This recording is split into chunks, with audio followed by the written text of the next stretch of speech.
aqui pra gente antes que você ficou cego, né? Eu fiquei cego, não nasci cego. Fiquei cego aos 15 anos de O idade. que rolou, cara? O que aconteceu, assim, quando eu era muito pequeno, aos 6 anos de idade, meus pais, eles começaram a perceber que tudo que eu fazia eu precisava estar muito de perto para ver. Senão eu não enxergava as coisas, eu reclamava que meu olho estava doendo e tal. Aí eles acharam isso muito estranho, me levaram no médico, em alguns médicos, inclusive, e a gente descobriu que eu tinha uma infecção chamada uveíte. O nome certo é uveíte intermediária bilateral que eu tive no início, aos 6 anos de idade. Isso não tinha uma cura na época específica, mas tinha um tratamento baseado em corticoide, que é um medicamento super forte, inclusive. Uhum. E aí fui tratando isso, mas por conta dessa uveíte, eu tive um zilhão de outras coisas. Assim. Então, dos 6 aos 15, que foi quando eu fiquei cego de fato, eu fiz 17 cirurgias nos olhos, Igor. Caralho, cara! É. Eu fiz tudo que você pode pensar. Eu tive 5 descolamentos de retina, eu tive catarata nos 2 olhos, eu fiz procedimento a laser, foi um monte de coisa. Assim. No fim das contas, eu fiquei cego do olho esquerdo na cirurgia da catarata, e o olho direito, que é o que sobrava, né, que é o que tinha um pouquinho de visão ainda, eu tinha mexido tanto nele, lá em 2006, que ele entrou em colapso, basicamente. E aí ele foi morrendo aos poucos, assim, o nervo óptico começou a ter menos atividade, as veias do olho começaram a se afunilar, e aí acabou que eu fiquei cego de fato ali em 2006, aos 15 anos de idade. Entendi. Caralho. Nossa, isso é... mas aí, então... Tá, e aí, de lá pra cá, o teu olho direito, que era aquele... Eu enxergo um pouquinho desse olho, eu enxergo luz, mas nada que me ajude no dia a dia. Eu só sei se tá dia ou se tá noite, e às vezes eu me confundo. Entendi, entendi. Então, assim, nada que me ajuda de forma funcional, entendeu? E aí, por que tu não curtiu a bengala, cara? Cara, eu nunca me dei bem com a bengala, assim, eu nunca achei que eu soubesse fazer aquele negócio direito. Teve uma vez que eu fui e me joguei no poste, caí em buraco, deu tudo errado. Caralho, cara. Aí eu falei, eu não quero esse negócio mais não. Aí arrumamos um cão-guia pra mim. Aí o cão-guia tinha medo de outros cachorros. Eu adorava ele, chamava Banzé, era um amor de cachorro, mas pra cão-guia não servia, não. Aí, me jogou no poste 3 vezes. Aí eu falei, porra, não dá mais não tenho confiança nesse cachorro. E aí, quando eu comecei a me adaptar, assim, ali para os 16, 17 anos, já estava tendo muita tecnologia, né? Leitores de tela, computadores que podiam falar, etc. E aí eu nunca tive muita paciência para o Braille, apesar de eu saber o Braille. E acho importante, inclusive me ajuda com etiqueta de remédio, de roupa, inclusive, e etc. Mas para leitura em si, eu uso sempre o PDF, assim. Entendi. E a Raquel acelerada. Tem algum aplicativo no teu celular que te ajuda a se localizar nesse sentido? Não, assim, todo smartphone vem com um aplicativo de leitura de tela, né? Uhum. Que localiza dentro do celular. Tem alguns aplicativos que são bons para cegos se localizarem no espaço, assim. Alguns que eles montaram, tipo um Google Maps para cego. Pode crer. Tem alguns desse sentido. Tem um que chama Blind Square, que era bom pra caramba antigamente, mas só serve pra quem anda de bengala ou de cão-guia, então, pra mim não deu bom. Caralho. E como que você decidiu ir pra política? Por que você decidiu ir pra política? Cara, o que aconteceu, assim, eu formei em Ouro Preto, né, em Minas Gerais, eu fiz engenharia de produção, e lá eu participei do movimento Empresa Júnior, né, eu cheguei inclusive a ser um dos líderes nacionais do movimento. Legal. Eu fui presidente do Conselho da Brasil Júnior, que é a Confederação Brasileira. Aí, nesse momento, assim, que a gente estava na Confederação, eu percebi com muita força, assim, a força que tem quando você tem um grupo de pessoas organizado ao redor de um mesmo objetivo, de um mesmo sonho.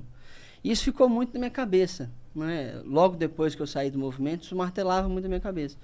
E eu fui trabalhar, eu voltei para Linhares, que é a minha cidade natal, e eu fui trabalhar com coaching, desenvolvimento humano, consultoria, etc. E eu gostava de fazer isso, né? Eu fiquei com isso há quase uns 3 anos. E eu comecei a perceber o seguinte, cara, se eu quiser realmente mudar a vida das pessoas, adiantaria pouco eu mudar as decisões que elas tomam, que é o que eu fazia como coach, e adiantaria muito se eu mudasse o ambiente de oportunidades no qual elas estavam inseridas, né? Porque o que muda a vida da gente é uma oportunidade, né? O que me Sem mudou dúvida. na minha vida foi a oportunidade de estudar. O que muda cada um de nós aqui é alguma oportunidade que você acabou tendo, né? E se a gente tem mais e melhores oportunidades para todo mundo, você muda a vida de muita gente. Aí eu falei, pô, é isso aí que eu tenho que fazer, então, né? É mudar e melhorar o ambiente de oportunidade que as pessoas têm. E quem faz isso, para bem ou para mal, no Brasil, é a política, né? Ou melhor, a política mais atrapalha do que ajuda, muitas das vezes.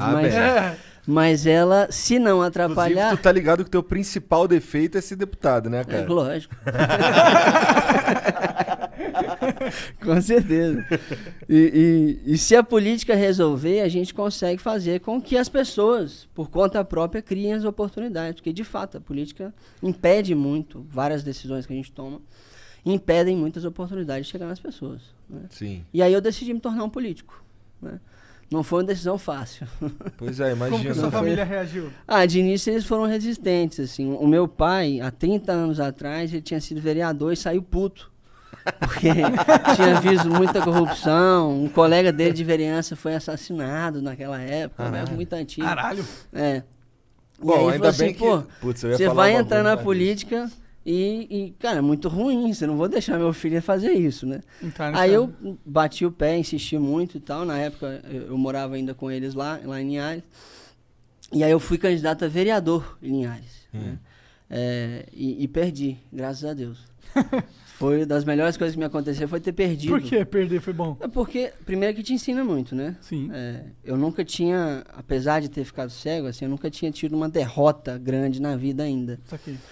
E para além disso, assim, me deu a oportunidade de estudar, porque foi depois que eu fui candidato que eu decidi me preparar melhor para ir para a política. Porque eu pensei assim, cara, dá para fazer muita coisa na política, mas eu preciso estar preparado para isso, né? E foi aí que eu decidi fazer um mestrado. E eu fui fazer o meu mestrado em políticas públicas lá em Oxford, né, Da na hora. Inglaterra. É fácil, sim, fazer um mestrado em Oxford? Não é fácil, não. Mas o cara é Mas dá pra fazer. Dá pra engenheiro fazer. de quê? De produção? O cara é engenheiro de produção, irmão. Tá Não, tranquilo. mas eu acho que é mais foda ainda. Tipo, no sentido, não é só porque ele é engenheiro que é fácil, entendeu? Ah, não, mas Não, acho não é que... simples, como Ganha, você ganha mas dinheiro, foi- ganha dinheiro, engenheiro de produção. Pô, olha lá a cara dele lá. Mas Quem dera é o foi caralho, experiência. para Eu fui de com caô. bolsa, pô. Foi com bolsa? Fui com bolsa 100%. Como que não funcionou? paguei Como nada. que você conseguiu ir pra Oxford? Como que foi a sua Quando eu oportunidade? fui, eu me apliquei, né, pro application que eles chamam. Apliquei para várias universidades lá, inclusive, na Inglaterra. E aí eu me apliquei para bolsas da Tivlin, da Fundação Lehman, da Fundação Estudar. Legal. Eu acabei ganhando as 3 bolsas. Ah, inclusive. caralho! E aí eu tive que escolher uma só. Fiquei com a da Fundação Lehman, que era a melhor que tinha. E aí tinha mais conexão com o Brasil e da Fundação Estudar também. E aí fui para Oxford, fiquei lá. Foram 10 meses praticamente de curso, mais 2 de trabalho final. Mas lá mesmo foram 10 meses. Foi uma experiência incrível, assim. Minha turma tinha 113 pessoas de 64 países diferentes. Nossa, deve ser muito louco Caralho. isso. Tinha gente, assim, o piorzinho lá era eu. E aí tinha, por exemplo, uma menina, a Brianna, que era dos Estados Unidos, ela tinha feito parte da negociação do acordo nuclear com o Irã. Caralho! Tinha um cara lá que era chefe de 200 mil policiais no Paquistão. Caralho! Assim, realmente o pior que sou eu. Então, Caralho. e eu aprendi muito com meus colegas, assim. Inclusive mais do que com os professores. Caralho, Que loucura, Porque cara. esse ambiente que é criado Isso é nas transformador. universidades, essas universidades maiores, assim, mais antigas, é isso que é rico, assim, essa troca que você tem com as pessoas e tal. É isso que acaba fazendo você aprender muito. E foi sensacional, assim. É uma das coisas que mais me ajuda hoje na tomada de decisão política é a minha experiência lá em Oxford. Porra. Entendi. Foram 10 meses, então. Foram 10 meses. E aí você voltou pra cá. E aí virou deputado. Aí eu voltei pra cá, foi inclusive uma história meio maluca, assim. Eu fui pra lá já pensando em me candidatar, mas não tava certo. Aí eu tinha me juntado ao Movimento Acredito, né, que a Tabata teve aqui. Aham. Hoje nós somos super parceiros, temos um gabinete compartilhado, eu, ela e o senador Alessandro. Ah, tu é o... Ah, porra. Eu sou Ele o terceiro é o cara pilar que ela falou pra caralho. eu, ela e o senador Alessandro que temos um gabinete compartilhado para a gente compartilhar não só, né, pessoas, né, mas sim várias ideias que a gente compartilha, a gente consegue pensar junto e pensar melhor, inclusive. Entendi. Tem Caralho, dado muito certo esse Isso negócio. é muito... Eu acho isso muito louco, porque... bom, vê se eu tô errado. a Tabata e você pensam, pelo menos economicamente, bem diferente. Pensamos diferente, sim, com certeza. Isso é muito foda. Mas isso é que é importante. Não adianta só pensar igual, assim. Eu e a Tabata pensar pensamos igual é uma merda. diferentes. Eu e o Alessandro pensamos diferente, mas a gente compartilha alguns valores e tem coisas que a gente pensa muito parecido. Nessas coisas, a gente